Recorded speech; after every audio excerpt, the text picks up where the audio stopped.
The ACCC is this morning warning the two main supermarket chains not to use their market power to favour their own home brands over other labels. Entrepreneur and a man with his own products on the supermarket shelves, Dick Smith, joins us now from Sydney. Mr Smith, good morning to you.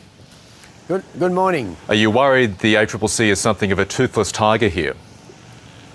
Oh, look, I just don't believe for a second. The paper this morning said that they're going to take action against Coles and Woolworths if they start selling too many of their generic brands, their private brands. But all Coles and Woolworths are doing are trying to compete with Aldi, which was encouraged by the government to come here to sort of show our retailers how to work. Aldi, basic German-owned, foreign-owned company, which basically sells private brands at very cheap prices because they hardly employ any people in their shops. Couldn't it be argued that Woolies and Coles are simply responding, certainly they're competing with Aldi, but they're also responding to their consumers' demand for much cheaper products? Well, yes, but let me give you an example. The beetroot's become quite famous recently. For years, beetroot sold about $1.50 a can, and it cost about 90 cents for Australian farmers to make it. But Aldi started selling Aussie beetroot at 75 cents a can. Now, within months, Heinz just closed down, sacked all their workers. I would imagine all of the beetroot will eventually come from China. Now, no one asked for the price to go from $1.50 to 75 cents. It was just because Aldi decided they'd sell it at below cost. It's not just foreign firms making these generic products. There are a lot of Australian farmers doing very well providing these private home label brands to the big supermarket chains.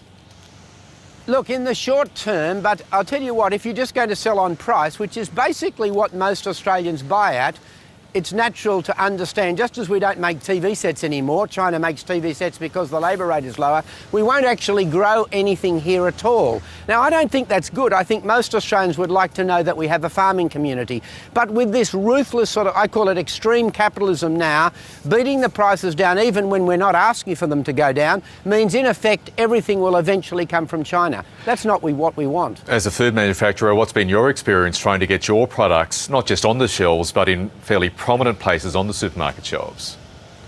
Well, it's very difficult. For example, the most popular form of fruit spread is called St. Dalfour. It comes from France. It's 4 million jars are imported. I mean, think of the carbon cost. Why would we be buying jam from France? So we started to sell our own one made in Australia using Australian oranges, Australian fruit. Coles have refused to stock it because it's 20 cents dearer.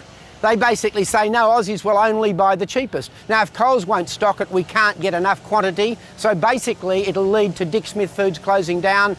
But it was my last hurrah to try and keep Australian farmers in business. I think it's going to be a losing proposition. Yeah, so just looking forward, do you expect to see the big supermarket chains be getting more popular and therefore doing increasingly what they want when it comes to, despite the ACCC, private brands?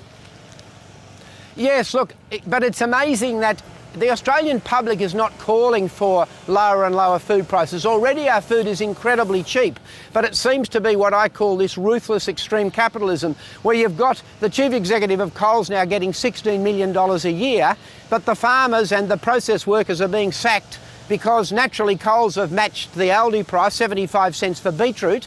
So in effect, whether people like it or not, the next lot of beetroot will come from China, even though no one ever asked for lower prices. Australians may not be calling outright for lower food prices, but the supermarket chains, through this constant discounting, have set a new normal, if you like, and with people facing higher utility bill costs, rates are going up, interest rates are increasing, surely there'll be mutinies if the supermarket chains do try to increase food prices. Yes, but so that's why I think it's a complete joke when the government or ACCC say they're going to try and prosecute Coles and Woolworths for increasing their private labels. Coles and Woolworths will be forced to go virtually to complete private label like Aldi. There will be no choice anymore. You won't be able to go to a supermarket and decide, I want to buy Australian, I want to buy foreign, I want to buy the generic brand or the famous brand. That choice will go because when they encouraged Aldi to come here, and because Aldi is so incredibly successful, you'll find that either Woolworths and Coles match by putting off staff, putting more generic brands in, or they go broke. So naturally they're going to match the price and follow that system down. Already food only costs us about 8% of our average wage. Maybe it'll get down to 6% like America and we all become obese. But we won't have any farmers anymore. Is that what we want from this type of extreme capitalism? I don't think it is. OK, Dick Smith, thank you very much for your time this morning. Thank you very much.